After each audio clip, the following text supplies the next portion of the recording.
അസ്സലാമു അലൈക്കും വറഹ്മത്തുള്ളാഹി വബറകാതുഹു. അൽഹംദുലില്ലാഹ് നഹ്മദുഹു വനസ്തഈനുഹു വനസ്തഗ്ഫിറുഹു വനഊദു ബില്ലാഹി മിൻ ശുറൂരി അൻഫുസിനാ വമിൻ സയ്യിആതി അഅ്മാലിനാ. മൻ യഹ്ദിഹില്ലാഹു ഫലാ മുദില്ല ലഹു വമൻ യുദ്ലിൽ ഫലാ ഹാദിയ ലഹു. വഅശ്ഹദു അൻ ലാ ഇലാഹ ഇല്ലല്ലാഹു വഅശ്ഹദു അന്ന മുഹമ്മദൻ അബ്ദുഹു വറസൂലുഹു അർസലഹു ബിൽ ഹുദാ വദീനിൽ ഹഖ് ലിയുദ്ഹിറഹു അലദ്ദീനി കുല്ലിഹി വലൗ കരിഹൽ മുശ്രികൂൻ. അല്ലാഹുമ്മ സല്ലി അലാ മുഹമ്മദിൻ വഅലാ ആലി മുഹമ്മദ് കമാ സല്ലൈത അലാ ഇബ്രാഹീമ വഅലാ ആലി ഇബ്രാഹീം. اللهم بارك على محمد وعلى آل محمد كما باركت على إبراهيم وعلى آل إبراهيم إنك حميد مجيد. أما بعد، أعوذ بالله من الشيطان الرجيم. بسم الله الرحمن الرحيم. يا أيها الذين آمنوا اتقوا الله حق تقاته ولا تموتن إلا وأنتم مسلمون. بسم الله الرحمن الرحيم. ولا تقتلوا النفس التي حرم الله إلا بالحق ذلكم وصاكم به لعلكم تعقلون. സ്നേഹം നിറഞ്ഞ സത്യവിശ്വാസികളെ, സത്യവിശ്വാസിനികളെ, പ്രപഞ്ച സത്താവായ അള്ളാഹുവിൻ്റെ നിയമങ്ങളും നിർദ്ദേശങ്ങളും ജീവിതത്തിൻ്റെ സകലമാന രംഗങ്ങളിലും പാലിച്ചുകൊണ്ട് അള്ളാഹുവിൻ്റെ നിയമങ്ങൾ അനുസരിക്കുന്ന, അനുധാവനം ചെയ്യുന്ന, പിന്തുടരുന്ന സത്യവിശ്വാസികളായി തീരണമേ എന്ന് എല്ലാ ഓരോരുത്തരെയും ഉണർത്തുകയാണ്, ഉത്ബോധിപ്പിക്കുകയാണ്. നമ്മൾ ജീവിച്ചു കൊണ്ടിരിക്കുന്ന ഈ കാലഘട്ടം മനുഷ്യ ഹത്യകളും കൊലപാതകങ്ങളും ആത്മഹത്യകളുമൊക്കെ വർദ്ധിച്ചു കൊണ്ടിരിക്കുന്ന ഒരു കാലഘട്ടമാണ്. രാവിലെ വർത്തമാനപത്രം കയ്യിൽ കിട്ടുമ്പോൾ അതിൽ നിറയെ നമുക്ക് വായിക്കുവാൻ സാധിക്കുന്നത് കൊലപാതകത്തിൻ്റെ വാർത്തകളാണ്. 16 വയസ്സുള്ള മാതൃ സഹോദരിയെ പുത്രിയെ കൊന്നുകൊണ്ട് യുവാവ് ജീവനൊടുക്കിയ വാർത്തയാണ് 2 ദിവസം മുമ്പ് കോഴിക്കോട്ട് നിന്ന് നമുക്ക് വായിക്കാൻ പറ്റിയത്. കണ്ണൂർ ജില്ലയിലെ അഞ്ചരക്കണ്ടിയിൽ ഒരു അധ്യാപകൻ്റെ അധിക്ഷേപത്തെ തുടർന്ന് ഒരു ഡെൻ്റൽ വിദ്യാർത്ഥി ജീവനൊടുക്കിയ വാർത്തകൾ. ഭാര്യയെയും മക്കളെയും വിഷം കൊടുത്തു കൊന്നുകൊണ്ട് ഭർത്താവ് കാമുകിക്കൊപ്പം ജീവിക്കാൻ വേണ്ടി ഒളിച്ചോടി പോവുകയാണ്. മക്കളെ കിണറ്റിലിട്ട് കൊന്നുകൊണ്ട് ഭാര്യ കാമുകനോടൊപ്പം ഒളിച്ചോടുകയാണ്. ക്യാമ്പസ് തെരഞ്ഞെടുപ്പിൻ്റെ ഇടയിൽ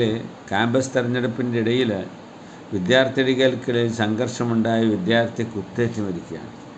ഇങ്ങനെയുള്ള ഒരുപാട് വാർത്തകൾ നമ്മളിങ്ങനെ വായിച്ചു കൊണ്ടിരിക്കുന്ന കാലഘട്ടത്തിലാണ് നമ്മളുള്ളത്. ഇതിനൊക്കെ പുറമെ ആൾക്കൂട്ട കൊലപാതകം.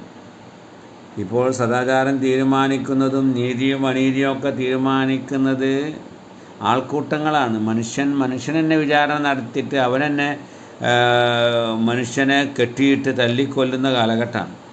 കാശ് കൊടുത്താൽ ആരെയും കൊല്ലുന്ന കൊട്ടേഷൻ സംഘങ്ങൾ വേറെ ഉണ്ട്. അംഗഭംഗം വരുത്തുന്നവരുണ്ട്, കൊലപ്പെടുത്തുന്നവരുണ്ട്. അവർക്ക് പറഞ്ഞ കാശ് കൊടുത്താൽ മതി. അതിനൊക്കെ പുറമെയാണ് യുദ്ധങ്ങളിൽ കൊല്ലപ്പെടുന്ന ആളുകൾ.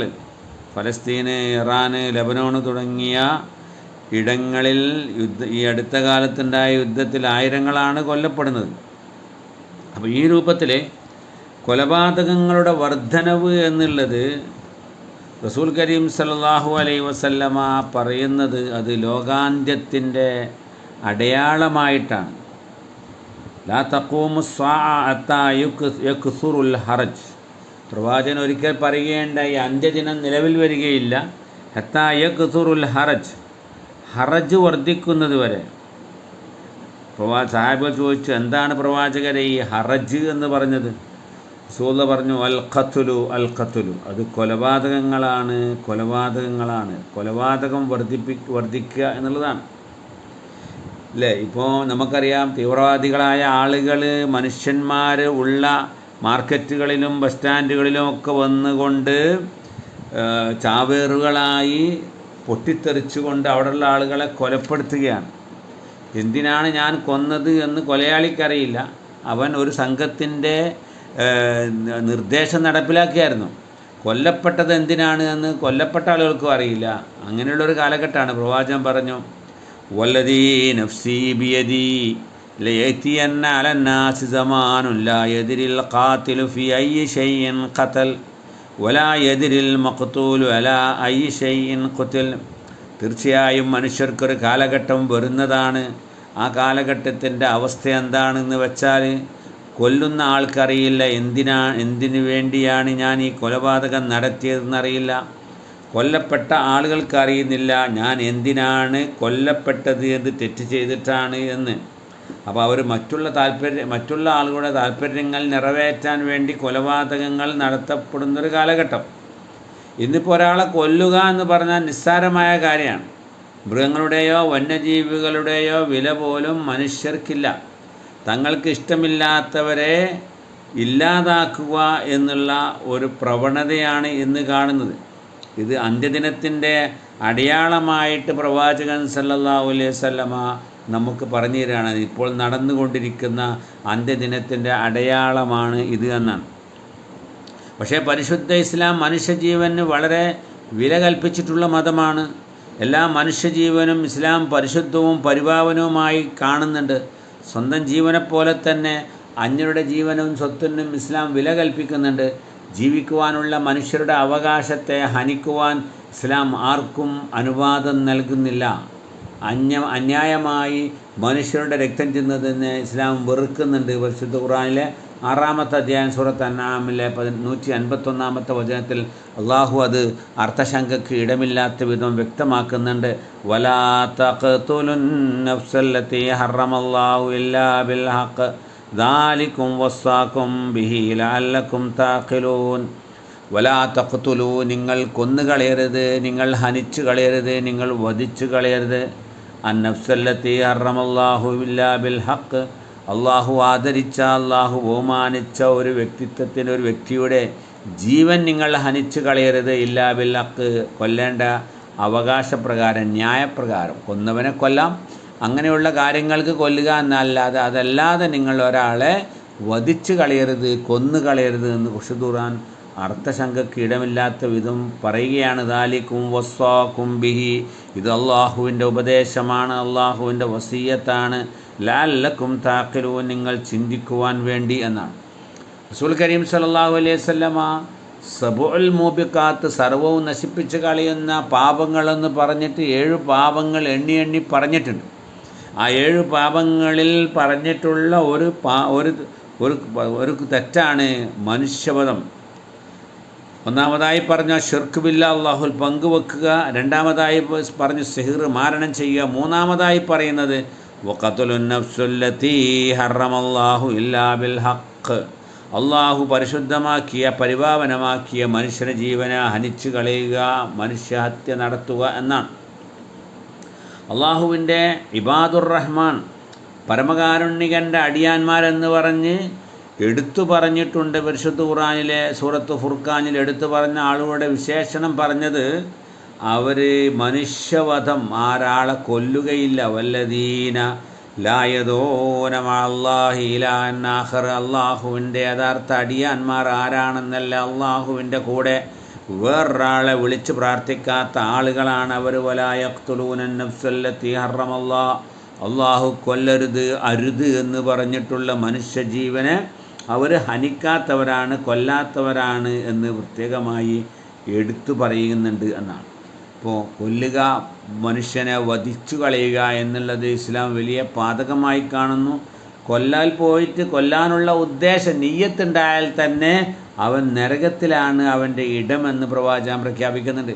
കൊല്ലണമെന്നില്ല, കൊല്ലാണ്ട് നിയ്യത്ത്, ഉദ്ദേശം ഉണ്ടായാൽ മതി.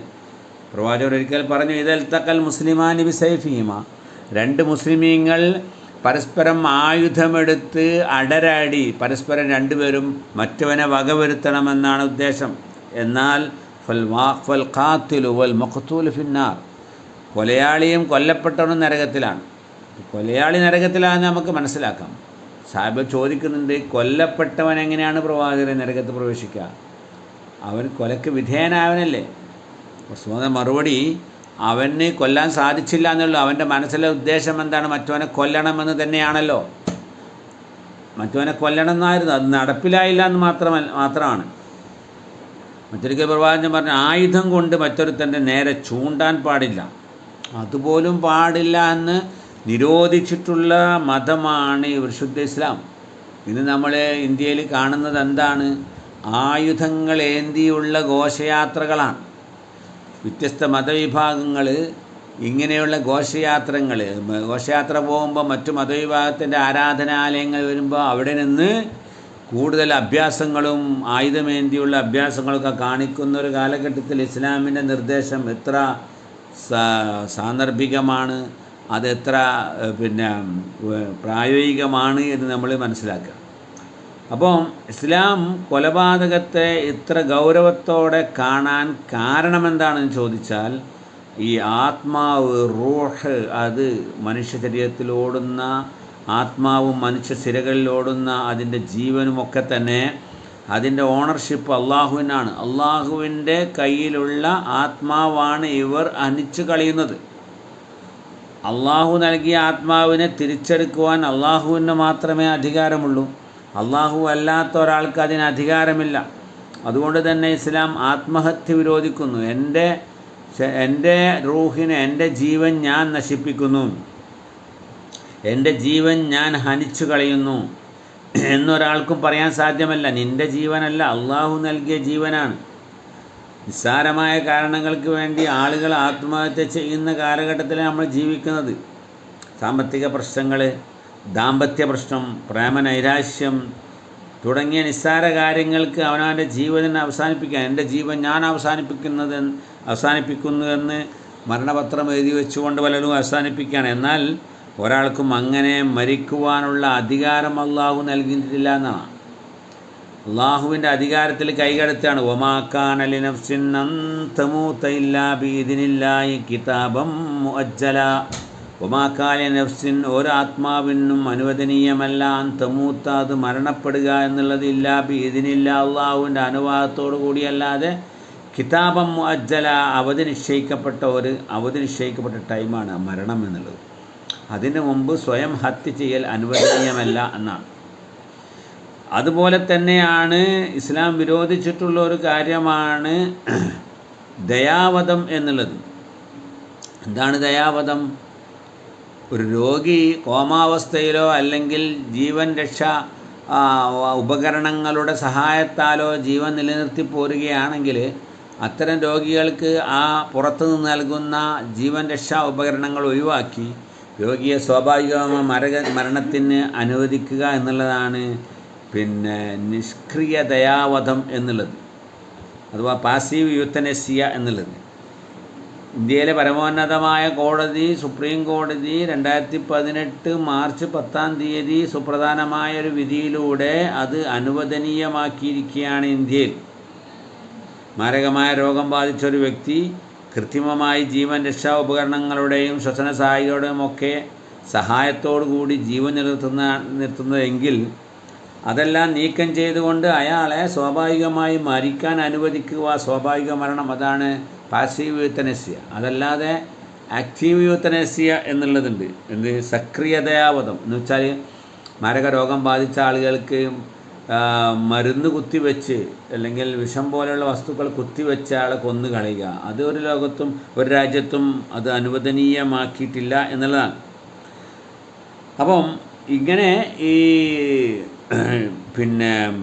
നിഷ്ക്രിയ ദയാവധം നടത്താൻ വേണ്ടി രോഗി മുൻകൂട്ടി തന്നെ മരണപത്രം എഴുതി വെക്കാം, അല്ലെങ്കിൽ രോഗിയുടെ ബന്ധുക്കൾക്ക് കോടതിയെ സമീപിച്ചുകൊണ്ട് അതിനുള്ള അനുവാദം വാങ്ങാനൊക്കെ ഈ നിയമം അനുവദിക്കുന്നുണ്ട്. ഈ നിയമം നിലവിൽ വന്നതിന് ശേഷം ഇന്ത്യയിൽ ആദ്യമായി ദയാവധത്തിന് സുപ്രീം കോടതി അനുവാദം നൽകിയത് 31 വയസ്സുള്ള ഒരു രോഗിക്കാണ്. 13 വർഷം കോമാവസ്ഥയിലായിരുന്നു. താൻ പഠിക്കുന്ന വിദ്യാലയത്തിൻ്റെ ഹോസ്റ്റലിൽ നിന്നും താഴോട്ട് വീണ് മസ്തിഷ്കത്തിന് ആഘാതം പറ്റി കോമാവസ്ഥയിലുള്ള ഒരു രോഗിയുടെ മാതാപിതാക്കൾ കോടതിയോട് അപേക്ഷിച്ചതിൻ്റെ ഫലമായിട്ട് കോടതി അത് അനുവദിക്കുകയുണ്ടായി. അങ്ങനെ ജീവൻ രക്ഷാ ഉപാധികളായ എല്ലാ ഉപകരണങ്ങളും മാറ്റി അയാൾ കഴിഞ്ഞ മാസം മാർച്ച് 24-ാം തീയതി ഡൽഹി എയിംസിൽ വെച്ച് മരണത്തിന് കീഴടങ്ങിയ സംഭവം നമ്മൾ കേൾക്കുകയുണ്ടായി. ഇസ്ലാമികമായ ഇതിൻ്റെ വശം നമ്മൾ ചിന്തിക്കുമ്പോൾ ഇസ്ലാം ഇതിന് അനുകൂലമല്ല, ഇസ്ലാം ഇത് അംഗീകരിക്കുന്നില്ല എന്ന്. രോഗി സ്വയം താല്പര്യപത്രം ഇങ്ങനെ എഴുതി വച്ചിട്ടാണെങ്കിലും രോഗിയുടെ ആവശ്യപ്പെട്ടിട്ടാണെങ്കിലും ശരി, ഒരു വ്യക്തിയെ മരണത്തിലേക്ക് തള്ളിവിടുവാൻ ഇസ്ലാം അനുവദിക്കുന്നില്ല. ഒരു രോഗിക്ക് ലഭിക്കാവുന്ന പരമാവധി ചികിത്സ അവന് നൽകണം, ഓരോരുത്തരുടെയും കഴിവിനനുസരിച്ച്. കാരണം ഖുർആൻ റസൂലുള്ളാഹിന്റെ ഹദീസിൽ പറയുന്നുണ്ട്, ഇന്നല്ലാഹ അൻസല ദാഅ വദ്ദവാ, അള്ളാഹു മരുന്നും ഇറക്കിയിട്ടുണ്ട്, രോഗവും അള്ളാഹു ഇറക്കിയിട്ടുണ്ട്. അപ്പോൾ നിങ്ങൾ ആ രോഗത്തിൻ്റെ മരുന്ന് കൊണ്ട് ചികിത്സിച്ചാൽ അള്ളാഹു ഉദ്ദേശിക്കുകയാണെങ്കിൽ അള്ളാഹു അത് സുഖമാക്കി തരും എന്നാണ്. ചികിത്സ നിഷേധിക്കുക എന്നുള്ളത് രോഗിയോട് ചെയ്യുന്ന ഒരു അക്രമമാണ്, അല്ലേ? ചികിത്സ നിഷേധിച്ചുകൊണ്ട് ഒരു രോഗി രക്ഷപ്പെടുകയില്ല എന്ന് നമ്മൾ വിധി എഴുതി അവനെ മരിക്കാൻ വേണ്ടി വിടാൻ പാടില്ല എന്നാണ് ഇസ്ലാമിൻ്റെ നിയമം. കാരണം അവൻ എങ്ങനെയാണ് മരിക്കുക, എപ്പോഴാണ് മരിക്കുക എന്ന് അള്ളാഹുവിനെ അറിയുള്ളൂ, അല്ലേ? മോർച്ചറിയിൽ നിന്ന് പോലും രോഗികൾ ജീവൻ വെച്ച് രക്ഷപ്പെട്ടു പോകുന്ന സംഭവം നമുക്കറിയാം. മഹാനായ സഹാബി സഅദ് ഇബ്നു അബി വഖാസ് തന്നെ അദ്ദേഹത്തിൻ്റെ സംഭവം വിവരിക്കുന്നുണ്ട്. അദ്ദേഹം ബാധിതനായി കിടന്ന സന്ദർഭത്തിൽ, മാരകമായ ഒരു രോഗം ബാധിച്ച് അസുഖമായി കിടന്ന സന്ദർഭത്തിൽ പ്രവാചകൻ സല്ലല്ലാഹു അലൈഹി വസല്ലമ അദ്ദേഹത്തെ കാണാൻ ചെല്ലുന്ന അദ്ദേഹം പറയുന്നത്, പ്രവാചകരെ, ഈ രോഗത്തിൽ നിന്ന് ഞാൻ രക്ഷപ്പെടുമെന്ന് എനിക്ക് തോന്നുന്നില്ല. എനിക്ക് കുറച്ച് സമ്പത്തുണ്ട്, എനിക്കൊരു മോള് മാത്രമേ ഉള്ളൂ, അതുകൊണ്ട് എൻ്റെ സമ്പത്തിൻ്റെ 2/3 ഭാഗം ഞാൻ സദക്ക ചെയ്യട്ടെ, അഥവാ വഖഫ് ചെയ്യട്ടെ, ദീനിന് വേണ്ടി, മതത്തിന് വേണ്ടി എന്ന് പറഞ്ഞപ്പോൾ പ്രവാചകൻ പറഞ്ഞു അത് പാടില്ല എന്ന് പറഞ്ഞു. 2/3 ഭാഗം അത് അധികമാണ്, നൽകാൻ പാടില്ല. അപ്പോൾ അദ്ദേഹം ചോദിക്കുന്നതിന് നല്ല പകുതി കൊടുക്കട്ടെ, പ്രവാചകൻ പറഞ്ഞു അതും അധികമാണ്. നാം 1/3 കൊടുക്കട്ടെ ചോദിക്കുന്നുണ്ട്, 1/3 തന്നെ അധികമാണ്, അങ്ങനെ നീ താല്പര്യപ്പെടുന്നെങ്കിൽ 1/3 കൊടുക്കാമെന്ന് പറഞ്ഞ് അദ്ദേഹം 1/3 കൊടുത്ത് വസിയത്തൊക്കെ എഴുതി വെച്ച്. പക്ഷേ അദ്ദേഹം ഈ രോഗത്തിൽ നിന്ന് സുഖപ്പെടുകയും പിന്നീട് അദ്ദേഹം കുറേ കാലം ജീവിക്കുകയും 80-ാമത്തെ വയസ്സിൽ ഹിജ്റ 55-ാം വർഷം അമവി ഭരണകാലത്താണ് അദ്ദേഹം പിന്നെ മരിക്കുന്നത്. ഒരുപാട് മക്കൾ അദ്ദേഹത്തിന് ഉണ്ടായി. അപ്പോൾ ഒരാൾ മാരകമായ രോഗം വന്നാൽ ആൾ മരിക്കുമെന്ന് നമുക്ക് ഉറപ്പാക്കാൻ പറ്റില്ല. ഉറപ്പാക്കിയ രോഗത്തിൽ നിന്നാണ് പല ആളുകളും രക്ഷപ്പെടുന്നത്. അപ്പോൾ ഒരാളെ ജീവൻ രക്ഷാ ഉപകരണങ്ങളെല്ലാം തന്നെ നീക്കം ചെയ്ത് മരണത്തിലേക്ക് ആളെ തള്ളിവിടുവാൻ നമുക്ക് സാധ്യമല്ല. അങ്ങനെ നീക്കം ചെയ്താൽ തന്നെ അയാൾ എപ്പോഴാണ് മരിക്കുക എന്ന് പറയാൻ നമുക്ക് സാധ്യമല്ല. അപ്പോൾ ഒരാൾക്ക് നൽകാവുന്ന പരമാവധി ചികിത്സ നൽകുക, എന്നിട്ട് അള്ളാഹുവിനോട് ദുആ ചെയ്യുക, പ്രാർത്ഥിക്കുക, ഇതാണ് നമുക്ക് ചെയ്യുവാനുള്ളത് എന്നുള്ള കാര്യം നമ്മൾ മനസ്സിലാക്കുക. ഇസ്ലാമിൻ്റെ നിർദ്ദേശം ഇങ്ങനെ ഉള്ള സന്ദർഭങ്ങളിൽ, അഥവാ ഇങ്ങനത്തെ കോമാവസ്ഥയിലും ഒക്കെ ആയി ഒരു രോഗി ഇങ്ങനെ ശയ്യാവലംബിയായി കിടക്കുന്ന സന്ദർഭത്തിൽ പിന്നെ നമുക്ക് അവർക്ക് മരിക്കാൻ വേണ്ടി മരണത്തെ ആഗ്രഹിക്കാൻ പാടില്ല എന്നാണ്. ലാ യതമന്ന അഹദുക്കുമുൽ മൗത ലിദുർരിൻ നസല ബിഹി, അവൻ ഇറങ്ങിയ ഒരു അപകടം കാരണം മരിക്കാൻ വേണ്ടി അവൻ ആഗ്രഹിക്കരുത്. കാരണം അവൻ നന്മ ചെയ്യുന്നവനാണെങ്കിൽ അവന് കൂടുതൽ നന്മ ചെയ്യാനുള്ള അവസരം ജീവിതത്തിൽ കിട്ടും. അവൻ ചീത്ത ചെയ്യുന്നവനാണെങ്കിൽ അവൻ തൗബ ചെയ്ത് മടങ്ങാനുള്ള അവസരം കിട്ടും. മരിച്ചാൽ അതിനൊന്നും സൗകര്യം കിട്ടൂല എന്നാണ്. അതുകൊണ്ട് ഇനി അവൻ ഒരിക്കലും രോഗി രക്ഷപ്പെടില്ല എന്ന് തോന്നുകയാണെങ്കിൽ, ഇനി മരണമല്ലാതെ മുമ്പിൽ മറ്റൊന്നുമില്ല എന്ന് ഒരാൾക്ക് തോന്നുകയാണെങ്കിൽ അവൻ അള്ളാഹിനോട് ദുആ ചെയ്യുകയാണ് വേണ്ടത്, അല്ലാതെ ജീവൻ രക്ഷാ ഉപകരണങ്ങൾ മാറ്റല്ല. അല്ലാഹുമ്മ അഹ്യിനീ മാ കാനത്തിൽ ഹയാത്തു ഖൈറൻ ലീ വതവഫ്ഫനീ ഇദാ കാനത്തിൽ ഹയാത്തു ഖൈറൻ ലീ. അള്ളാഹുവേ, ജീവിതമാണ് എനിക്ക് ഖൈറെങ്കിൽ എന്നെ ജീവിപ്പിക്കണമേ, മരണമാണ് എനിക്ക് ഖൈറെങ്കിൽ എന്നെ നീ മരിപ്പിക്കണമേ. ഏതാണ് ഖൈർ എന്ന് അള്ളാഹുവെ നിനക്ക് മാത്രമേ അറിയുള്ളൂ, എനിക്കറിയൂല. അതുകൊണ്ട് ഞാൻ ഈ രോഗത്തിൽ നിന്ന് രക്ഷപ്പെട്ട് കൂടുതൽ ജീവിക്കലാണ് എനിക്ക് ഖൈറെങ്കിൽ എന്നെ ജീവിപ്പിക്കണം. അതേമാതിരി എന്നെ മരിപ്പിക്കലാണ് ഖൈറെങ്കിൽ എന്നെ മരിപ്പിക്കണം എന്ന് അള്ളാഹുവിനോട് ദുആ ചെയ്യാനാണ് പറഞ്ഞിട്ടുള്ളത് എന്നാണ്. അപ്പോൾ ജീവന് വളരെയധികം വില കൽപ്പിച്ചിട്ടുള്ള ഒരു മതമാണ് പരിശുദ്ധ മതം, പരിശുദ്ധ ഇസ്ലാം. ഈ പ്രാർത്ഥന രോഗികൾക്ക് ചെല്ലാം, രോഗിയുടെ ബന്ധുക്കൾക്ക് ചെല്ലാം, അതൊക്കെ ചെല്ലാം. കൊലപാതകത്തിലൂടെ ആണെങ്കിലും ആത്മഹത്യയുടെ ആണെങ്കിലും ഇത്തരം ദയാവധത്തിലൂടെ ആണെങ്കിലും ഒരു മനുഷ്യൻ്റെ ജീവൻ നഷ്ടപ്പെടുത്താൻ ഇസ്ലാം അനുവദിക്കുന്നില്ല. മനുഷ്യജീവന് വളരെയധികം വില കൽപ്പിച്ചിട്ടുള്ള ഒരു മതമാണ് ഇസ്ലാം. ഒരു മനുഷ്യൻ്റെ ജീവൻ രക്ഷപ്പെടുത്തുക എന്നുള്ളത് മുഴുവൻ ജനങ്ങളുടെയും ജീവൻ രക്ഷപ്പെടുത്തുന്നതിന് ഈക്വലാണ്, അത്ര പ്രാധാന്യമുള്ളതാണ് എന്ന് സൂറത്ത് മാഇദ പറയുന്നുണ്ട്. ഇന്നഹു മൻ ഖതല നഫ്സൻ ബിഗൈരി നഫ്സിൻ ഔ ഫസാദിൻ ഫിൽ അർളി ഫകഅന്നമാ ഖതലന്നാസ ജമീഅ വമൻ അഹ്യാഅ ഫകഅന്നമാ അഹ്യന്നാസ ജമീഅ. ആരെങ്കിലും ഒരാളെ കൊന്നുകളഞ്ഞാൽ ബിഗൈരി നഫ്സിൻ, ഒരു അർഹതയില്ലാതെ ഒരാളെ കൊന്നതിന് പകരമായിട്ടല്ലാതെ, ഔ ഫസാദിൻ ഫിൽ അർളി, ഭൂമിയിൽ കുഴപ്പമുണ്ടാക്കിയിട്ടല്ലാതെ ഒരാളെ കൊന്നുകളഞ്ഞാൽ ഫകഅന്നമാ ഖതലന്നാസ ജമീഅ, മുഴുവൻ ലോകത്തുള്ള മുഴുവൻ ആളുകളെയും കൊന്നുകളയുന്ന അത്രമാത്രം ഗൗരവമുള്ള ഒരു കാര്യമാണ് അത് എന്നാണ്.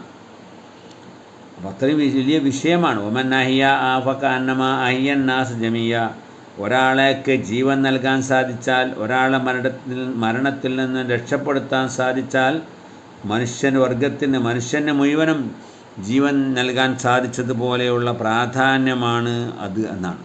അപ്പോൾ ഒരാൾക്ക് ജീവൻ നൽകാനാണ് നമ്മൾ ശ്രമിക്കേണ്ടത്, ജീവൻ ഇല്ലാതാക്കാനല്ല എന്നാണ്. കൊലപാതകിക്ക് ഇസ്ലാം നൽകുന്നത് വധശിക്ഷയാണ്. ഇസ്ലാമിൻ്റെ നിർദ്ദേശങ്ങളൊന്നും വകവെക്കാതെ നിസ്സാര പ്രശ്നങ്ങൾക്ക് വേണ്ടി സംഘം ചേർന്ന് ഒരാളെ കൊലപ്പെടുത്തുകയാണെങ്കിൽ ആ കൊലപാതകിയെ കൊല്ലണം എന്നാണ് ഇസ്ലാമിലെ നിയമം. വധശിക്ഷയാണ് ഇസ്ലാമിലെ അവൻ്റെ നിയമം. ബഖറയിലെ 178-ാമത്തെ വചനത്തിൽ അല്ലാഹ് പറയുന്നുണ്ട്, യാ അയ്യുഹല്ലദീന ആമനു കുതിബ അലൈക്കുമുൽ ഖിസാസു ഫിൽ ഖത്ല അൽ ഹുർറു ബിൽ ഹുർരി വൽ അബ്ദു ബിൽ അബ്ദി വൽ ഉൻസാ ബിൽ ഉൻസാ. സത്യവിശ്വാസികളെ, നിങ്ങൾക്ക് പ്രതിക്രിയ അല്ലാഹു നിശ്ചയിച്ചിരിക്കുന്നു. സ്വതന്ത്രനും അടിമക്ക് അടിമയെയും സ്ത്രീകൾക്ക് സ്ത്രീകളെയും. ഇപ്പോൾ പണ്ട് കാലത്ത് ജാഹിലിയ കാലത്ത് അടിമയും സ്ത്രീയും കൊല്ലപ്പെട്ടാൽ അവർക്ക് പകരമായി സ്വതന്ത്രനായ ഒരാളെ കൊന്നിരുന്നില്ല. അപ്പോൾ അതുകൊണ്ടാണ് ഇസ്ലാം അവിടെ നീതി പാലിക്കാണ്. ആ അടിമയാണെങ്കിലും സ്ത്രീയാണെങ്കിലും കൊല്ലപ്പെട്ടാൽ കൊലയാളിയുടെ മേൽ പ്രതിക്രിയ നടപ്പിലാക്കണം എന്നാണ് ഇസ്ലാം ഈ ആയത്തിലൂടെ പറയുന്നത്, വിശുദ്ധ ഖുർആൻ. ഇത്തരം ആളുകൾക്ക് പരലോകത്ത് നിത്യനരകവുമാണ്. ഇഹലോകത്ത് അവർ വധശിക്ഷയ്ക്ക് വിധേയരാവും, പരലോകത്ത് എന്നാൽ നരകശിക്ഷയാണ്. വമൻ യഖ്തുൽ മുഅ്മിനൻ മുതഅമ്മിദൻ ഫജസാഉഹു ജഹന്നമ ഖാലിദൻ ഫീഹാ വഗളിബല്ലാഹു അലൈഹി വലഅനഹു വഅദ്ദ ലഹു അദാബൻ അളീമാ. ആരെങ്കിലും വിശ്വാസിയായ ഒരു മനുഷ്യനെ കൽപ്പിച്ചു കൂട്ടി കരുതിക്കൂട്ടി കൊന്നുകളഞ്ഞാൽ അവൻ്റെ പ്രതിഫലം നരകമാണ്, അതിലവൻ ശാശ്വതമായി കിടക്കും. പുറമേ അവന് അള്ളാഹുവിൻ്റെ ശാപമുണ്ട്, കോപമുണ്ട്. വഗളിബല്ലാഹു അലൈഹി, അള്ളാഹു അവൻ്റെ മേൽ കോപിച്ചിരിക്കുന്നു. വലഅനഹു, അവൻ ശപിച്ചിരിക്കുന്നു. വഅദ്ദ ലഹു അദാബൻ അളീമാ, ഭയങ്കരമായ നരകശിക്ഷ അവന് വേണ്ടി ഒരുക്കി വച്ചിരിക്കുന്നു എന്നാണ്. അല്ലേ? അബദ്ധത്തിൽ കൊന്നാൽ അവനൊരടിമയെ മോചിപ്പിക്കണമെന്നും അതുപോലെ തന്നെ ദിയാപണം, പ്രായശ്ചിത്തത്തിനുള്ള നഷ്ടപരിഹാരം അവന് ഈ കൊല്ലപ്പെട്ടവൻ്റെ ബന്ധുക്കൾക്ക് നൽകണമെന്നും നിസായിലെ 4-ാമത്തെ വചനത്തിൽ പറയുന്നുണ്ട്. അപ്പോൾ വിശുദ്ധ ഇസ്ലാം എന്നുള്ളത് മനുഷ്യജീവന് വില കൽപ്പിച്ച, അതിന് പ്രാധാന്യം കൽപ്പിച്ചിട്ടുള്ള ഒരു മതമാണ്. അല്ലേ? പരിശുദ്ധ ഇസ്ലാമിൽ വിലപിടിപ്പുള്ളതാണ് മനുഷ്യൻ്റെ ജീവൻ. നമ്മുടെ നാട്ടിലാണെങ്കിൽ വന്യജീവികൾക്കും വളർത്തുമൃഗങ്ങൾക്കുമുള്ള സംരക്ഷണം പോലും മനുഷ്യജീവനില്ല. കൊലപാതക നിത്യസംഭവങ്ങളായിരിക്കുന്ന ഒരു കാലഘട്ടത്തിലാണ് നമ്മൾ ജീവിക്കുന്നത്. അതുകൊണ്ട് നമ്മൾ ചെയ്യേണ്ടത്, നമ്മളൊരു ജീവൻ രക്ഷിക്കാൻ വേണ്ടി പ്രവർത്തിക്കുക, അതിനായി പരിശ്രമിക്കുക. നാട്ടിൽ ശാന്തിയും സമാധാനവും ഉണ്ടാക്കുക. ഖിയാമത്തിൻ്റെ അടയാളമാണ് ഇത്തരം ധാർമ്മിക ച്യുതിയും കൊലപാതകങ്ങളും ഒക്കെ വർദ്ധിക്കുക എന്ന് പറയുമ്പോൾ നമ്മൾ അതൊക്കെ സ്വാഭാവികമായും സംഭവിക്കുന്നതല്ലേ എന്ന് വിചാരിച്ചുകൊണ്ട് അതിനെതിരിൽ പ്രവർത്തിക്കരുത് എന്നതിനർത്ഥമല്ല. നമ്മോട് പറഞ്ഞത് അത് ഖിയാമത്തിൻ്റെ അടയാളമാണ് എന്ന് പറഞ്ഞിട്ടുണ്ടെങ്കിലും അതിനെതിരെ നിലകൊള്ളുവാനാണ്, ധർമ്മനിഷ്ഠ നാട്ടിൽ നടപ്പിൽ വരുത്തുവാനാണ് നമ്മൾ പരിശ്രമിക്കേണ്ടത് എന്നാണ്. ധർമ്മനിഷ്ഠയുള്ള ആളുകളായി തീരുവാൻ നമ്മൾ പരിശ്രമിക്കുക. റബ്ബ് തആല അത്തരം ആളുകൾ നമ്മളെല്ലാവരെയും ഉൾപ്പെടുത്തി അനുഗ്രഹിക്കുമാറാവട്ടെ. നമ്മളിൽ വന്നുപോയ പാപങ്ങൾ, ദോഷങ്ങൾ അള്ളാഹു നമുക്ക് വിട്ടുപുറത്ത് മാപ്പാക്കി തരുമാറാവട്ടെ. രോഗങ്ങൾ കൊണ്ട് വിഷമിക്കുന്ന ആളുകൾക്ക് അള്ളാഹു ശിഫയും ആഫിയത്തും നൽകി അനുഗ്രഹിക്കുമാറാവട്ടെ. മരണപ്പെട്ടവർക്ക് അള്ളാഹു മഗ്ഫിറത്തും റഹ്മത്തും പ്രദാനം ചെയ്യുമാറാവട്ടെ.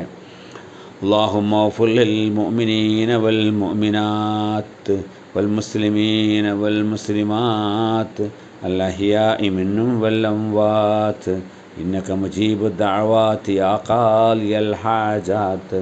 അല്ലാഹുമ്മ അഇസ്സൽ ഇസ്ലാമ വൽ മുസ്ലിമീൻ വഅദില്ല الشرك والمشركين. ربنا اغفر لنا ولإخواننا الذين سبقونا بالإيمان ولا تجعل في قلوبنا غلا للذين آمنوا ربنا إنك رؤوف رحيم.